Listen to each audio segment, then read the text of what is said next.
Sidney Pontier documentary came out in 2022 on Apple TV Plus, I believe it was. But I saw it last week or so, and I decided to talk about it. Sidney Pontier is one of those actors, great actor during his time. He's one of those actors that had to go through a lot in a time where in a country where it was very difficult. Racism was at the all-time high, but his style of acting, the way he carried himself, he paved the way for guys like Morgan Freeman, Denzel Washington, and the list goes on and on. This documentary was great. You get to learn his personal life, his career, just all about Sidney Poitier. And some of the things that stood out to me that I didn't know about before, because I knew several things about him, but there were certain things I didn't know. Like, for example, the relationship that he had with actress Diane Carroll, and the movie that they did was great, but I didn't know anything about the behind the scenes of their relationship. Also, the fact that he got married for a second time with Canadian actress Joanna Shimkus, and they had kids together.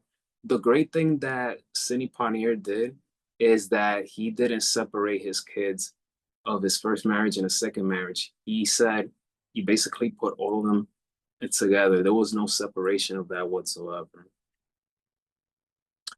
In this documentary, you also got to see the relationship, the long-term relationship between Sidney Poitier and Harry Belafonte, who's another one that paved the way for a lot of actors and activists nowadays. They're two artists that they don't agree with everything. They've had some rough times together, but they had a great relationship. Both men were very competitive when it came to movies. Both men were active participants in the civil rights movement. Oprah Winfrey, someone that a lot of people look up to, she looked up to people like Mary Tyler Moore and Sidney Poitier. You could tell by this documentary film, she loves, worships, idolizes Sidney Poitier. He's known for iconic movies like Guess Who's Coming to Dinner, In the Heat of the Night. I've seen the series and I've seen the movie. I like it. Raising in the Sun. What I didn't know about Sidney was the fact that I didn't know that he directed at some point. So me learning about that, I like seeing actors who turn directors. I did not know this about him until I saw this documentary. He made his directing debut with Buck and the Preacher. Came out in 1972. And I learned that it's on Tubi, so I'm gonna check that out. It's a Western movie. He went on to direct 4 more movies in his career. The movie The Defiant Ones, which came out back in 1959, I believe it was. And that movie became his breakout role.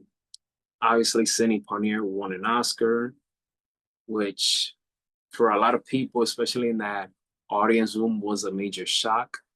But again, he had to do certain things so he can make it easier for a lot of African American actors today.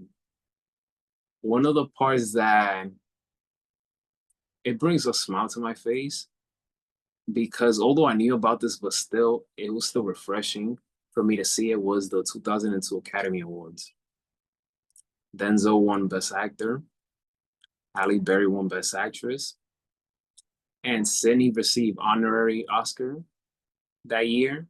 And when Denzel won, I did not know this part, was the fact that he went like this to Denzel. And Denzel, who got interviewed in the documentary, took that as I'm passing the torch to you. So you had Denzel who appeared in the documentary, Spike Lee, Halle Berry, Oprah, the list goes on and on and on. This was a fantastic documentary film, so I definitely recommend that you should check it out.